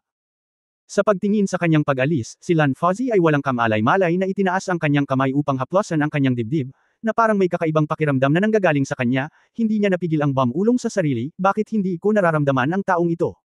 Nakakadiri. Hindi ba dapat lahat ng lalaki ay nakakadiri? Iyan ang sinabi ng aking ina. Siyempre, hindi alam ni Tang Wulan na ang sariling ebalwasyon ni Kapitan Lan Fuzzy ay ang 3 salita lamang na, hindi karimarimarim, kung hindi, natatakot ako na ang kanyang kalooban ay lalo pang madepress. Sa paglalakad sa malawak na kagubatan, dinadama ang malakas na hininga ng buhay sa hangin, sa wakas ay bumuti ang kanyang kalooban. Sa daan, muli siyang nakatagpo ng ilang espiritong hayop, ngunit para siyang turista. Nang makatagpo siya ng mga espiritong hayop, mas naging mapagmasid siya. Kahit nasa harap ng isang pag-atake, siya ay tumugon ng mahinahon at hindi talaga nasaktan ang mga espiritong hayop na iyon. Ang matugunan ng napakaraming bihirang mga kaluluwang hayop na nasa alamat lamang ay nagparamdam pa rin sa kanya na sulit. Ang mga gawain ni Lan Fuzzy ay mabilis na iniwan niya, at nagpatuloy siya sa pagsulong. Pagkaraan ng maikling panahon, sa wakas ay nagkaroon ng gulo si Tang Wulan. Sa pagdaan sa isang kagubatan, nakaramdam si Tang Wulan ng malakas na hininga sa hindi malinaw na paraan. Maaari siyang maging malakas, nangangahulugan ito na ang Panginoon ng hininga na ito ay may lakas upang banta ang kanyang kaligtasan. Bukod dito, kung hinuhusgahan mula sa hininga, ito ay malinaw na hindi tao. Napuno ng makapal na ambon ng tubig ang hangin, at sa ambon ng tubig, isang mahinang baka ang tumunog, mumu, mumu. Anong klaseng soul beast ito? Na may kaunting curiosity, dahan-daang naglakad si Tang Wulan patungo sa ambon. Dahil matapang ang tinatawag na yigaw, bagamat nakakaramdam siya ng pananakot, lubos pa rin siyang kumpiyansa sa sarili niyang lakas, at kakaunti ang tanong tungkol sa pagprotekta sa sarili. Hindi nagtagal, nakita niya ang pinanggagalingan ng ambon ng tubig. Hindi kalayuan sa harapan, may lawa. Hindi kalakihan ang lawa, halos 100 metro lang ang diametro. Ang tubig ay tila emerald green at translucent. Marahil ito ay dahil ang kahalumigmigan sa kagubatan ay masyadong mabigat, kaya mayroong ambon ng tubig dito. Ang tunog ng mu ay huminto, at may mahinang alon sa lawa. Tila nanggaling sa kaibuturan ng lawa ang dating boses. Inilabas ni Tang Wulan ang kanyang kapangyarihan sa pag-iisip, at kasabay nito ay naging mapagbantay, asul at lila na mga ilaw ng kuryente na nananatili sa ibabaw ng kanyang katawan. Ang hininga ng buong tao ay kasing tagpo hanggat maaari, tahimik na nagtatago sa likod ng malaking bato, tahimik na dinaramdam at pinagmamasdan ang paligid. Anong nangyari namilog ang mga mata ni Tang Wulan, dahil bigla niyang naramdaman na ang hangin sa paligid ay tila may kaunting pagbabago, ang mga ulap at fog ay naging masiksik, ngunit ang bilis ng hangin ay tumaas. Ngunit kung may hangin, hindi ba dapat tanggayan ang mga ulap at hamog? Nang pumasok sa kanyang isipan ang kaisipang ito, biglang umihip ang hangin, at pagkatapos, isang malalim na mu ang tumunog. Ang bug zone ng hangin na umiihip ay biglang nagtipon sa kanyang direksyon na parang isang malaking hola. Naramdaman na lamang ni Tang Wulan na may hanging pader na dumidiin sa kanyang katawan, at dahil sa matinding pagkasakal ay naging sanhi ng paninigas ng kanyang mga mata. Ang mas nakakatakot ay ang malakas na hangin sa ulap at ambon na ito ay lampas sa imahinasyon. Ito ay medyo katulad ng kapangyarihan ng espasyo kaysa sa purong hangin. Huwag maglakas loob na pabayaan, niyugyug ni Tang Wulan ang kanyang katawan, tinapakan ang makamulto na anino, umaasa sa pag-reconnaissance ng isip, hinahanap ang mga bitik ng hangin, at sinusubukang lumabas. Kasabay nito, ang core ng dragon ay tumalon ng marahas, at ang mga kaliskis sa ibabaw ng katawan ay naging halata. Nakataas ang dalawang kamay, binantayan ng mga kuko ng dragon ang kanyang dibdib. Bang! Nang sa wakas ay nakahanap na siya ng isang puwang, isang bugzo ng hangin ang muling hamampas at bumangga sa kanyang pasulong na katawan. Hindi nagatubili si Tang Wulan, ibinagsak ang kanyang kanang paa sa lupa, at ang malalim na dagandong ay tumunog kasabay ng dagandong ng dragon, at ang gintong dragon ay yumanig sa lupa. Upang maitago ang kanyang pagkakakilanlan, hindi niya ginamit ang buong bersyon ng Golden Dragon para yumanig ang lupa, o ilagay ang kapangyarihan ng Golden Dragon para yumanig ng buo ang lupa sa ilalim ng lupa. Sa kanyang katawan bilang sentro, ang mga nakapaligid na malalaking lupa ay marahas na tumama, malalakas na shockwave at ang mga ungol na iyon ay tumama sa isa't isa. Naging sanhi ito ng labis na paggawa ng presyon sa kanyang katawan, ang kanyang mga braso ay nakataas, ang kanyang mga binti ay nagpuwersa, at ang buong tao ay nagmamadaling lumabas sa isang direksyon na parang isang kanyan. Napakalakas ni Tang Wulan na ang biglaang pagtama ay direktang bumagsak sa pang-aapi ng pader ng hangin. Nakakakita ng pagtakas sa buhay. Ngunit sa oras na ito, ang masamang hangin ay umiihip. Ang nakita ni Tang Wulan ay isang malaking asul-asul na anino na dumiretso sa kanyang sarili. Boom! Nang ang buong katawan ni Tang Wulan ay iginuhit na lumilipad na parang bola ng kanyan, isa lamang ang nasa isip niya. Bakit siya nakatagpo ng napakaraming makapangyarihang pag-iral pagkatapos na pumunta sa 10,000 Beast platform sa pagkakataong ito? Ito ang kaso ng Golden Lion Mastiff noon, at gayon din ang hindi kilalang nilalang sa oras na ito. Ang kanilang kapangyarihan ay nagbigay kay Tang Wulan ng walang cap-oras na pakiramdam. Sa banggaan na ito, ang kanyang katawan ay nataman sa buong lawa mula sa bahaging ito ng lawa, at direktang lumitaw sa kabilang panig ng lawa. Sa katawan ng tagapag-alaga ng longgang, kasama ang kanyang sariling malakas na pisikal na fitness, sa pagkakataong ito ay hindi siya sasaktan, ngunit ito ay ganap na hindi komportable. Medyo namamanhid ang mga braso, at naging matatag ang sirkulasyon ng dugo sa katawan. Oo naman, mayroon pa ring ilang mga problema sa hindi ko magamit ang pinakamahusay na ginagawa ko. Kung ginamit ko ang Golden Dragon Ascension noong nagmamadali akong lumabas, hindi ito magiging miserable. Ang pagkakakilanlan ng batang master ng pamilyang Blue Electric Tyrannosaurus ay isang magandang takip, ngunit walang alinlangan na ito ay isang kadena sa kanya. Maraming kakayahan ang hindi madaling gamitin. Halimbawa, ang mga kakayahan ng kaluluwa ng asul na pilak na emperador, at ang Golden Dragon Spear, halimbawa. Nabulok ang momentum at nahulog sa dalampasigan. Sa sandaling ito, isang malakas na pakiramdam ng krisis ang dumating sa aking puso. Hindi nagtagal si Tang Wulan, bumukas ang kanyang mga pakpak mula sa likuran, at sinampal niya ang kanyang katawan para gamulong. Boom! Ang malaking bakal itim na figure tulad ng isang bundok ay nahulog mula sa langit, bumagsak sa lupa ng mabangis, niyanig ang bundok sa isang iglap. Sa pagkakataong ito, malinaw na nakikita ni Tang Wulan na ito ay isang higanteng unggoy, isang nakakatakot na higanteng unggoy na 100 metro ang layo. Hindi niya alam kung saan ito nanggaling. Nang bumagsak ito mula sa langit, halos parang meteorite na bumabagsak. Sa susunod na sandali, isang malaking presyon ang dumating. Kontrol ng gravity. Agad na gumalaw ang katawan ni Tang Wulan na Shanlong King, at kontrolado din ito ng gravity, na humadlang sa puwersang humila sa kanya pababa. Ang higanteng unggoy ay humakbang pasulong at tumalon sa kanyang harapan, nag-aalis ng galit na galit sa magkabilang kamao. Sa napakalaking katawan nito, daan-daang suntok ang ibinato sa sandaling ito, at ang buong hangin ay napuno ng hindi mabilang na mga anino ng suntok. Walang paraan upang maiwasan ito. Ang mga mata ni Tang Wulan ay kumikinang ng maliwanag, at ang patuloy na pag-atake ay nagparamdam sa kanya ng galit. Inayos niya ang kanyang katawan gamit ang kanyang mga pakpak at huminga ng malalim. Lahat ng kaliskis sa katawan niya ay naging parang salamin. Ito ay ang ginintuang dragon na Panginoong katawan. Kaagad pagkatapos, bumilis siya sa ere, at biglang pumutok ang kanang kamao niya. Ang malupit na pagsabog ng hangin ay tumunog sa hangin, desperado. Kahit na walang Golden Dragon Spear sa kamay, ang kapangyarihan ng paggamit ng kamao para gamitin ang trick na ito ay pantay na malaki, at ang Dragon Core at Soul Core ay sabay na pinapakilos. Halos sa isang iglap, natapos ni Tang Wulan ang kanyang pagsasaayos.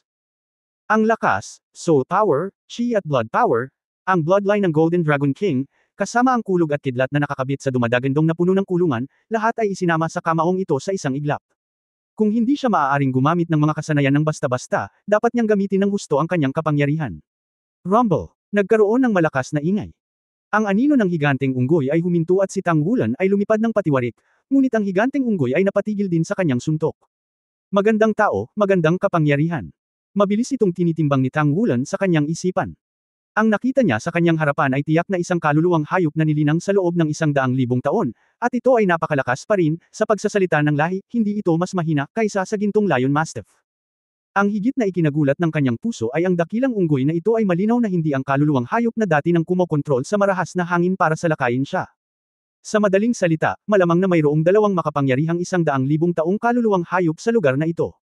Ang puso ay hindi natarante dahil dito, habang ang figure ay umaatres, isang maliit na liwanag sa ibabaw ng katawan ang lumiwanag, at ang sandata ng labanan ay pinakawalan. Ang electric light ay agad na naging siksik at mayaman, na iniksyon sa battle armor, na nagdulot ng isang layer ng blue-violet thunder at kidlat sa ibabaw ng battle armor, na itinatago ang orihinal na mukha ni Long Yiu hanggat maaari. Ungol, dagandong, dagandong. Mumu, mumu. Hey, itong yulongyo na ito ay pumasok sa restricted area. Ano ang dapat kong gawin? Isumbong mo ito kaagad. Ang mga espiritong hayop sa ipinagbabawal na lugar ay napakalakas, sila ay mga bihirang uri ng hayop na espesyal na nilinang. Ngunit dahil sa kaguluhan sa enerhiya sa ipinagbabawal na lugar, imposible ang aming pagsubaybay. Hindi ko inaasahan na may makakalakad sa ganoong pangunahing lugar ng ipinagbabawal na lugar. May something dito. Problema. May paraan ba para ipadala siya ng direkta? No way. Hindi natin makokontrol ang lahat sa penalty area. I report dito at tingnan kung ano ang gagawin. Tumugon ang nasa itaas. Kung makakalabas siya sa restricted area, ipapalabas siya kaagad. Kung hindi siya makalabas, ang balita ay harang at walang lalabas. Oo. Sa taglay na armor ng labanan, ang sariling aura ni Tang Wulan ay tumaas, at ang pagtaas ng Long Yiu ay nagbigay sa kanya ng pundasyon.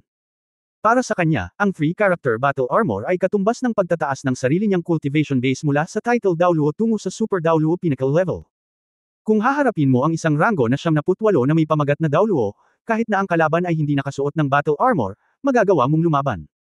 Ang tunay na pagkalipol ng mga kaluluwang hayop ay nagsimula nang ang mga tao ay bumuo ng sandata sa labanan. Sa harap ng krisis, inilabas ni Tang Wulan ang kanyang battle armor nang walang pag-aalinlangan. Mu. Ang tunog ng baka ay muling tumunog, at may isa pang bugzo ng hangin sa paligid niya, at pagkatapos ay nakita ni Tang Wulan na sa ibabaw ng maliit na lawa, isang bumulwak na tila nasa dagat ang tumaas sa isang iglap. Sa gitna, puno ng hangin at tubig, dumiretso ito sa sarili. Huminga ng malalim si Tang Wulan. Alam niyang hindi na siya makakapigil pa sa oras na ito. Kahit na ito ay sinusubaybayan, ang agarang krisis ay dapat munang lutasin. Ang mga asul-violet na baging ay dumagsa mula sa kanya, at ang hangin sa paligid ay agad na naging malapot. Maraming mga ilaw ng kuryente ang nagngangalit, at tila may libu-libong kulog na dumadaloy sa pagitan ng langit at lupa. Boom, boom. Ang hindi mabilang na asul at lilang sinag ng liwanag ay agad na sumasabog na may walang katulad na lakas ng pagsabog. Ang mga dekuryenteng ilaw na iyon, tulad ng isang masukal na kagubatan, ay kumakalat ng patong-patong na ang katawan ni Tang Wulan ang sentro. Asul na Emperador Sun Luolei. Ika-9 na kakayahang kaluluwa. Sa sandaling lumitaw ang dumadagandong na puno ng kulungan, puno ito ng pananabik. Hindi lamang nito gustong sumipsip ng kulog at kidlat, ngunit gusto din itong palayain ang sarili. Matapos ang Blue Silver Emperor at ang Thundering Hail Prison Vine ay pinagsama sa isa't isa, ang pagsabog ng kulog at kidlat ay tumakip sa daan-daang metro ang lapad. Ang orihinal na basang hangin ay naging tuyo dahil sa paglitaw ng napakalaking kulog at kidlat. Ang tatlong karakter na battle armor ay baliw na nilamon ang iba't ibang mga molekula ng enerhiya sa hangin upang pakainin muli si Tang Wulan, na binabawasan ang pagkonsumo ng malaking pagkonsumo ng mga kasanayan sa kaluluwa hanggat maaari. Sa kulog at kidlat, naramdaman ni Tang Wulan ang dalawang malalaking figure.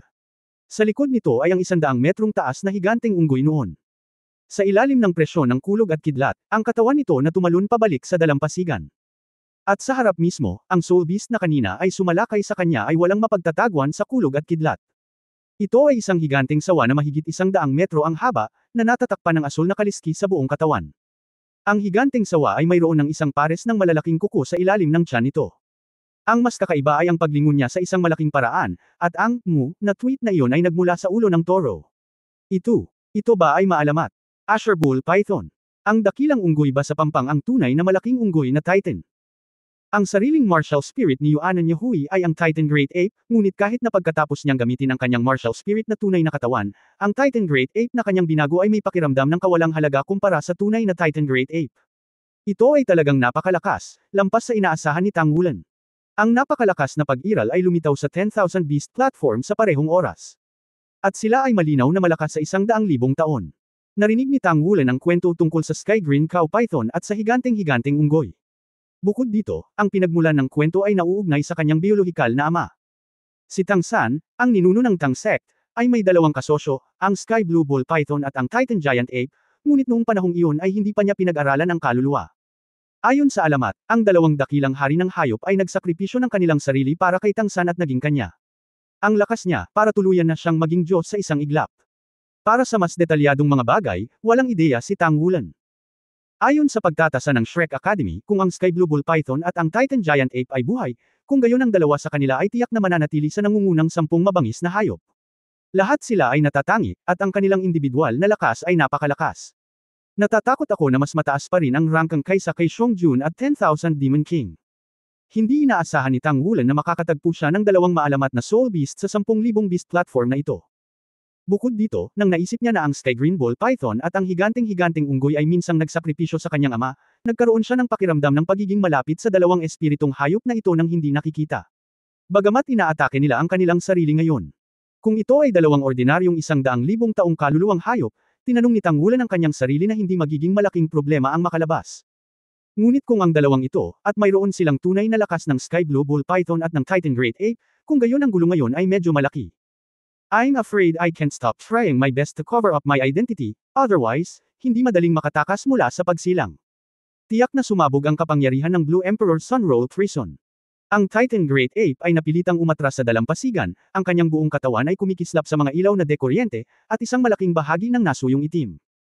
Ang Sky Blue Bull Python ay nakatiis ng higit pang mga pag-atake, ngunit malinaw na nakita ni Tang Wulan na isang asul na liwanag na lambat ang lumiwanag mula sa katawan nito, nang hawakan ng asul na emperador na si Sun Luolei Prison ang light net sa katawan nito. Ang dalawang panig ay nakabuo ng kakaibang balanse. Bagamat marahas na nanginginig ang Sky Blue Bull Python sa Sun Luolei Prison, halatang hindi talaga ito nasaktan. Ang isang pares ng malalaking kuko ay dahan-daang itinaas, at ang mga kuko ay naging bughaw sa isang iglap. Malinaw na naramdaman ni Tang Wulan na tila may kakaibang kapangyarihan sa malaking pares ng mga kuko nito. Ang pakiramdam na ito ay parang noong una niyang nakilala ang Golden Lion Mastiff, ginamit ng Golden Lion Mastiff ang Domineering Realm. Ang sama ng pakiramdam. Batas ng Domain. Ang bawat larangan ay may sariling batas ng kapangyarihan, at ito ang pinakamakapangyarihang lugar sa larangan. Ang dahilan kung bakit nabaligtad ang kapangyarihan ng Battle Armor matapos maabot ang 3 karakter ay dahil sa bakas ng batas na nakapaloob sa Incidental Field. Ang kaharian na nilinang ng Soul Master ay mas malakas kaysa sa Battle Armor Realm, dahil din ang pag-unawa sa batas ay mas malalim, at ito ay kabilang sa kanyang sariling batas. Tulad ng time-space backtracking realm ni Tang Wulan, mayroon siyang sariling batas, ang batas ng oras at espasyo. Sa sandaling ito, sa itaas ng mga kuko ng Blue Cow Python, ang naramdaman ni Tang Wulan ay ang batas. Ano ang batas? Bago pa siya makaramdam ng higit pa, gumalaw ang Sky Blue Bull Python, at ang mga higanting kuko nito ay gumawa ng pagpunit sa mga gilid. Kaagad pagkatapos, ang bughaw na liwanag na nag-spray mula dito ay ganap na nasalikop sa asul na Emperor Senador Luolei Prison ni Tang Wulan, at pagkatapos ay, napunit, silang magkasama. Ang Sun Luolei Prison ay napunit sa isang malaking siwang, at pagkatapos ay ang malaking buntot ng Sky Blue Ball Python ay tumangay mula sa luha at dumiretso sa latigo ni Tang Wulan. Ito ang isa kung saan napump away si Tang Wulan kanina. Sa aktwal na labanan, ginamit lamang ni Tang Wulan ang Blue Emperor Senador Luolei Prison sa pamamagitan ng pagtalakay nito sa kanyang mga kaibigan. Halos sa tuwing ginagamit niya ang Blue Emperor Senador Luolei Prison, nakakasakit ang depensa. Ito ay talagang nararapat na kilalanin bilang isa sa pinakamakapangyarihang kaluluwang hayop. Sa sandaling ito, hindi mapigilan ni Tang Wulan na humanga. Gayunpaman, kasabay nito, ang kanyang buong katawan ay pinagpapawisan, dahil hindi lamang ang Sky Blue Cow Python ang naglunsad ng pag-atake. Ganoon din ang Titan Great Ape sa baybayin. Nakatayo sa baybayin, ang Titan Great Ape ay talagang gumawa ng isang aksyon na katulad ng sabaywang ng isang tao at isang kabayo sa panahon ng paglilinang. Ang tindig nito ay agad na naging condensed, at ang kanyang kanang kamao ay dahan-daang bumunot. Namuo ang ibabaw ng malaking kamao. Isang grupo ng itim na parang ink light. Nang sabog ang suntok na ito, walang tunog, ni anumang liwanag o anino.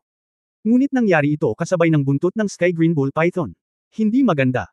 Ang pakiramdam ng krisis ng buhay at kamatayan ay lumitaw kaagad, at ang mga mata ni Tang Wulan ay agad na naging malalim. Ang hangin sa paligid ay biglang umikot, kaya bumalik sa huling sandali ang mga pag-atake ng Sky Blue Ball Python at ng Titan Giant Ape, at binili ang aking sarili sa segundong iyon. Kasabay nito, sabay na itinaas ni Tang Wulan ang magkabilang braso, sa kanyang kaliwang kamay, lumitaw ang gintong sibat ng dragon, libu-libong mga ilaw ng sibat ang nagtipon, at libu-libong tao ang tumuturo. Ituro ang higanting buntot ng Sky Blue Bull Python, at ang gintong liwanag sa kabilang banda ay pinakawalan, at ang gininto ang trident ay lumitaw ng kahanga-hanga. Ang gininto ang liwanag ay maliwanag, at ang puting ulap ay libu-libong taon.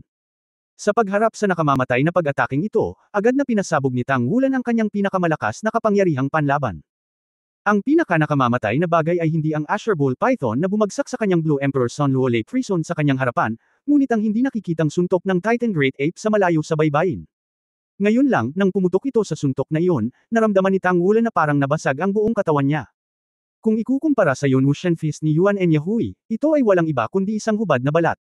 Dang! Ang Golden Dragon Spear ay nakasentro sa mahabang buntot ng Sky Blue Bull Python, na naging dahilan upang si Tang Wulan ay medyo hindi inaasahan.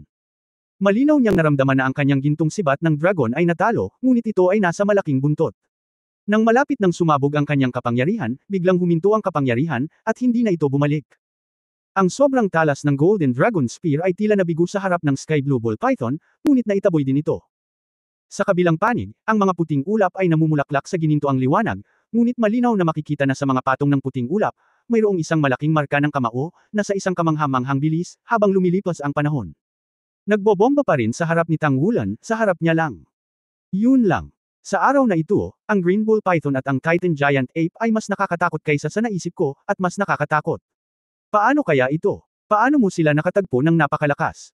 Nang makitang ang dambuhalang anino ng kamao ay dumating kay Tang Wulan sa pagitan ng mga puting ulap na bumabagsak, ngunit ang higanteng anino ng kamao ay huminto wala pang 10 metro ang layo mula sa kanya, ang anino ng kamao ay sumabog at nabasag ang puting ulap sa loob ng libu-libong taon. Unti-unting naging kawalan sa hangin. Ha! Ang nakakatakot na suntok na ito ng Titan Great Ape ay hindi pa neresolba, ngunit bakit hindi ito umubra sa kanya? Nanatili si Tang Wulan ng ilang sandali, at sa sandaling ito, biglang bumagsak ang mga bilog ng asol na halo mula sa langit, nilamon siya, at sa sumunod na sandali, naramdaman na lamang ni Tang Wulan na umiikot ang mundo, at ang paligid ay nagbago ng husto. Ang buong tao ay malapit ng tangayan sa asol na puyo ng tubig na iyon. Emph! Isang malamig na ungol ang tumunog, at ang mga asol na higanteng kuko ay ipinanganak mula sa langit, at sila ay walang awang tumusok sa malaking puyo ng tubig. Isang simple at napakasimpleng pagkilos ng paghila ang biglang bumasag sa puyo ng tubig. Sa tandang, si Tang Wulan ay nahulog sa gitna ng pag-ikot ng langit, at may isa pang tao na nahulog sa kanya, na hindi si Lan Fozzie. Bilasan mo! Sigaw ni Lan Fozzie, ang kanyang mga mata ay biglang nagbago mula sa orihinal na asol hanggang sa malalim na lila, at isang napakalakas na aura ang biglang lumabas sa kanya, at lahat ng bagay sa paligid niya ay naging wala, sa kabuuan ay 3. Ang mga lilang alon ay lumabas sa kanyang katawan, na kumalat palabas. Maging ito ay ang Azure Bull Python o ang Titan Giant Ape, sa harap ng 3 bilog ng Purple Waves, lahat sila ay natangay ng mga alon, at ang presyon na ginawa kay Tang Wulan noon ay nawala sa isang iglap. Ito ay, Ang kahina-hinalang tunog ay nagmula sa direksyon ng Sky Green Cow Python. Sa susunod na sandali, isang kamay na ang humawak sa palso ni Tang Wulan. Ang mukha ni Lan Fozzie ay halatang mapatla, at isa pang lilang halo ang binaril, ngunit sa pagkakataong ito ay kulay ube ginto, at ang halo ay halos 5 metro lamang ang diametro, ngunit ito ay nabasag ang espasyo. Hinayla niya si Tang Wulan at magtatago na sana sa basag na espasyo. Ayan na, narinig ang malalim na boses. Sa sumunod na sandali, muling lumitaw ang asol-asol na higanteng mga kuko na tila bangungot. Sa pagkakataong ito ay naging napakalaki, ang punit-punit na espasyo ay pilit nitong kinaladkad at hindi maisara, at ang isa pang asol-asol na higanteng kuko ay biglang sumambulat na may malakas na asol-asol na liwanag. Parehong nasilaw sina Tang Wulan at Lan Fozzie saglit, ang lahat sa paligid nila ay tila nabasag at nalipol, at ang lahat ay tila namamatay. Yun lang. Tatay. Sinimulan ni Tang Wulan ang isang tawag sa kanyang ama sa kanyang puso. Sa sandaling ito, ang tanging kabuhayan niya ay ang kakayahan ng kanyang ama na manatili sa kanyang katawan ng 2 beses ay nagawang kumilos sa oras na ito. Ang kanyang kamalayan ay tumitigil lamang sa sandaling ito, at ang kanyang espiritual na mundo ay bumagsak sa kadiliman sa susunod na sandali. Ang lahat ay namamatay sa pagkawala, at ang lahat ay namumulaklak din sa pagkalipol. Nawala yung energy fluctuation. Tahimik yung restricted area. Hindi pa lumalabas yung tao, I'm afraid it's not a good thing. Yeah. Ilang beses na kaming nag-explore sa restricted area, at sa bawat oras na wala kaming mahanap. Sa tuwing pinalabas ang taong pumasok, nawawala ang alaala ko. May mga tao rin na hindi makalabas ng buhay. Ngayon lang namin siya madedasal, kaya niyang kalimutan ang lahat at umalis ng buhay. Magsumbong ka dyan. Maghintay ng kaunti. May ilang araw pa naman para sa pagsusulit. Sige. Pagoda Master, gusto ko munang bumalik sa practice. Tumayo si Guyana at ngumiti kay Chenggo Dongfeng na nakaupo sa podium. Sige, bumalik ka muna. Nakangiting sabi ni Chenggo Dongfeng. Napaka-good mood niya ngayon. Nakumpleto ni Chenggo Zhangting ang lahat ng mga pagsusulit at nakuha ang tanging buong marka, na isang magandang simula. Higit sa lahat, ang impluwensya ng Martial Arts Recruitment Conference na ito ay lalong lumalakas. Kakakuha lang niya ng data ng broadcast, at mataas ang rate ng viewership, na lumikha ng Federal Viewership Record. Higit sa lahat, ang paligsahan sa martial arts na ito ay lubhang nakakatulong sa imahe ng Lingling Pagoda, lalo na pagkatapos na ang Lingling Pagoda ay nakakuha ng napakaraming premyo, ang papuri na natatanggap ngayon ay higit pa sa mga boses ng pagdududa. Ito ang pinakanasiyahan kay Chenggu Dongfeng. Ayon sa pagunlad na ito, pagkatapos ng Martial Arts Recruitment Conference, ang prestihiyo ng Spirit Tower ay tiyak na makakabalik sa kanyang rurok. Sa oras na iyon, maaaring maghanda sina Chenggu Zhangting at Guyana para magpakasal. Pagkatapos nilang magpakasal, maaari nilang bigyan sila ng higit pang mga responsibilidad, at unti-unting magsimulang pumasa sa posisyon ng labis. Sa pag-iisip nito, hindi mapigilan ni Chenggu Dongfeng na makaramdam ng kaunting pagkasindek, kung buhay pa ang kanyang anak, napakabuti. Namatay ang ama ni Chenggu Zhangting sa proseso ng paggalugad sa maliit na eroplano. Sa oras na iyon, gumuho ang buong eroplano. Gaano man kalakas ang sariling lakas ni Chenggu Dongfeng, hindi niya mailigtas ang kanyang anak. Namatay ang ina ni Chenggu Dongfeng pagkatapos mamatay ang kanyang ama, na naiwan lamang ang anak ni Chenggu Dongfeng. Ito ang palaging walang hanggang sakit sa puso ni Dongfeng magpakailanman, at pinalakas nito ang kanyang determinasyon na ituloy ang mundong iyon. Sa pamamagitan lamang ng pag-abot sa antas na iyon ay posibleng mangibabaw sa tadhana at hindi mapanood ang mga kamag-anak na mapahamak. Dahil dito, gaano man kalaki ang ibinayad, gaano man kalaki o sino man ang kanyang isinakripisyo, hindi siya nagdalawang isip. Lumabas si Guyana sa rostrum, pabalik na sana siya sa kanyang tirahan, biglang, tila may kung ano siyang naramdaman, nakasimangot, hindi namamalayang itinaas ang kanyang kamay at hinaplos ang kanyang dibdib. Kitang-kita niya ang ningning ng mga gintong kaliskis na nakakapit sa kanyang dibdib. Nasa panganib siya. Ang malaking figure ay gumala sa hangin, dahan-daang lumapag sa baybayin, ang saya na liwanag at anino ay nagtagpo, at ang malaking katawan na 100 metro ang haba ay mabilis na naging hitsura ng isang may sapat na gulang na lalaki. Siya ay matangkad, matatag, may mahabang asul na buhok, at may kondensasyon, ngunit ang kanyang mga kilay ay nakakunot sa mga oras na ito. Sa kanyang mga kamay, hawak niya sina Tang Wulan at Lan Fozhi ayon sa pagkakasunod. Mabilis ding lumiit ang Titan Giant Ape na may taas na 100 metro, naging isang lalaking mukhang bakal na tore, na nakakunot ang noo, hindi nga ako nagkakamali, di ba? Paano magkakaroon ng Golden Trident ang batang ito? Sumimangot din ang blue long-haired na lalaki, ewan ko ba, napakagulo ng aura nitong batang ito. May high-level na dragon aura, na may tiyak na suppressing effect sa bloodline ko, although dahil hindi ako dragon. Kaya hindi masyadong malakas ang suppression, pero extraordinary ang level. Habang nagsasalita, inilagay niya sa lupa sina Tang Wulan at Lan Fozhi, tumingkayad, at patuloy na tinapik ang kanyang mga kamay kay Tang Wulan. Isang malambot na cyan halo ang bumuhos sa kanyang katawan, naramdaman ang pagbabago ng feedback. Ang pisikal na fitness ng batang ito ay ganap na kabilang sa hindi tao na antas. Matapos hilahin ang iyong buntot, maaari siyang magpatuloy sa pakikipaglaban na parang isang okay na tao. Mula sa pisikal na pananaw, ito ay hindi bababa sa aming antas. Anong maliit na halimaw? Humalaklak ang malatower na lalaki. Ang aura ng Golden Trident ay napakahina, hindi ito makatwiran mula sa ginamit ni Tang San noon, ngunit ito talaga ang hininga ng si God's Trident. Ang asul na mahabang buhok na lalaki ay same time na nagsabi, mula sa pisikal na kondisyon, ang kanyang dugo ay napakalakas, hindi tulad ng isang tao, ngunit medyo katulad ng ating kaluluwang hayop. Ang aura ng dragon ay napakalakas, at tila may napakabaliw na aura sa kanyang katawan. Nakaramdam ako ng kaunting takot sa mga pagbabago sa stock. Ito ay kakaiba at kakaiba. Hey, simula nang mawala ang God Realm nang hindi maipaliwanag, nawala na tayo ng contact ni Tang San, sa tingin mo ba ito ang binhing iniwan niya sa mundo? Nagkataon lang na nakilala tayo. Tanong ng malakas na lalaki na mukhang bakal. Ang saya na mahabang buhok na lalaki ay nagsabi, pagkatapos gisingin ng batang ito, mangyaring magtanong. Habang nagsasalita, itinaas niya ang kanyang kamay at tinapik ang pisngi ni Tang Wulan, isang malambot na cyan halo ang nagmula kay Tang Wulan. Hilahin sa tuktok ng iyong ulo. Inalog-alog ni Tang Wulan ang kanyang katawan at unti-unting nakabawi mula sa kanyang pagkawala ng malay. Lumayas sa kadiliman at magkamalay. Nang imulat ni Tang Wulan ang kanyang mga mata, nakita niya ang dalawang matangkad na nasa katanghaliang gulang na lalaki sa kanyang harapan. Hindi niya namamalayan na gusto niyang tumalon, ngunit natagpuan na ang kanyang buong katawan ay tila nagyelo, hindi makagalaw. Sino ka? Maingat na tiningnan ni Tang Wulan ang dalawa sa kanyang harapan. Ngumiti ang malatower na Brony, anak, hindi ka pa ba sapat na nabugbog? Kung ayaw mong mamatay, sagutin mo na lang ang mga tanong namin ng masunurin. Nagulat si Tang Wulan, bumulong at sinabing, ikaw ba si Sky Blue Ball Python at Titan Giant Ape? Nakita na niya ang isang bagay bilang isang makapangyarihang soul beast na nagkatawang tao bilang isang adulto sa core circle ng Stardew Great Forest, hindi pa banggitin ng Chiluo Tulip. Hindi ako patay. Ibig sabihin may chance pa. Kaya lang ang hindi niya maintindihan ay kung bakit hindi na-stimulate ang lakas ng kanyang ama sa kanyang katawan ng malinaw na nasa panganib siya. Ngunit sa sandaling dumating ang ideyang ito, pinigilan niya ang kanyang sarili. Kailan siya nagsimulang maghangad na umasa sa iba? Hindi pa rin ako malakas. Mula nang makilala niya ang Underworld King na si Dao Luo Halosa, nakatagpo niya ang Beast God na si Emperor Tian at ang dalawa sa kanyang harapan. Masasabing tuloy-tuloy na ang kanilang pagkatalo. Kung hindi dahil sa walang katulad na determinasyon ng espiritu na hinahasa sa Devil Island, natatakot ako na ito ay ginawa.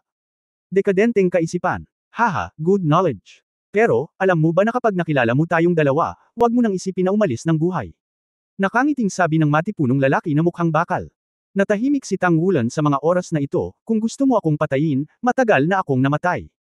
Gisingin mo ako, dapat dahil may gusto akong malaman, pakitanong. Nagulat na sinabi ni Tianqing Niu Python, bata, matulungin ka. Mahinang sinabi ni Tang Wulan, bakit hindi ka makikipagtulungan? Kung makikipagtulungan ka, mayroon pa ring sinag ng buhay, hindi ka ba mamamatay?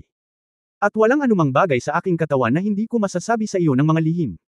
Kayo ay mga kaluluwang hayop, ako ay tao, ang aking mga sikreto ay wala ring saysay sa iyo. Ngumiti ang Sky Green Cow Python, napakagaling, pinakagusto kong makipag-usap sa matatalinong tao. Makakatipid ito ng maraming pagsisikap. Pagkatapos ay pag-usapan muna natin ang iyong pangalan at pinagmulan.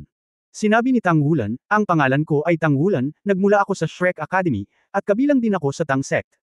Tang Wulan. Nang marinig ang pangalan, nagkatinginan ang Sky Green Cow Python at ang Giant Ape. Ano ang tatlong karakter ng iyong pangalan? Sabik na tanong ni Titan Great Ape. Gumalaw si Tang Wulan sa kanyang puso at walang malay na sinabi, ang Tang ni Tang San, sayaw ng sayaw, kilinlin. Sinabi ni Titan Great Ape, kilala mo ba sina Tang San at Xiao Wu?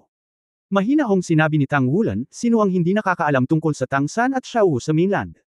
Higit pa rito, si Tang San ay ninuno natin ng Tang Sect. Siya ang nagtatag ng Tang Sect at isang alamat ng tao. Sinabi ng Sky Green Cow Python, kung gayon, ano ang iyong relasyon sa kanya? Nag-alinlangan si Tang Wulan, sa pagkakataong ito ay hindi na niya ito direktang sinabi, ngunit umaasa sa hula sa kanyang puso, mayroon siyang ilang matapang na hula tungkol sa pagkakakilanlan ng dalawa sa kanyang harapan. Kung tama ang iyong paghatol, kung gayon walang panganib sa harap nila. Magsasalita pa sana siya, biglang na-distort ang buong espasyo, tila nanginginig.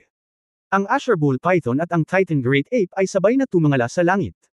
Isang magulong liwanag ang bumagsak mula sa langit, at isang mababa at marilag na boses ang pumuno sa buong espasyo, ang taong ito, gusto kong alisin. Kasabay ng tunog na ito, isang puwang ang biglang nag-crack sa hangin, at isang malaking pilak na kuko ang lumitaw mula sa manipis na hangin, na hinawakan ito pababa. Ang mga pilak na sinag ng liwanag ay lumitaw sa paligid ng katawan ni Tang Wulan sa isang iglap, na bumabalot sa kanya. Hindi. Ang Sky Green Cow Python ay sumigaw, at ang kanyang katawan ay nanginginig, halos kaagad sa hangin. Isang asol na higanteng kuko ang ipinanganak, at ito ay bumangga sa pilak na higanteng kuko. Ang buong kalawakan ay yumanig ng husto, at ang pilak na higanteng kuko sa ibabaw, na umaalingaw-ngaw ng makulay na halos, bagaman ang asol na higanteng kuko ay labis na tumatagus, hindi pa rin ito kayang pigilan, ang asol na liwanag ay unti-unting nasira. Hoy! Sa isang mahinang ugong, ang Titan Great Ape ay bumangon laban sa bagyo, muling nagbagong anyo sa katawan nito, at sumabog mula sa kawalan ng suntok. Iyon ang uri ng pag-atake na hindi kayang labanan ni Tang Wulan noon. Gatlang M gatlang M gatlang M gatlang M gatlang M gatlang M gatlang M gatlang M gatlang M gatlang M gatlang M. For more videos, please like, share and subscribe.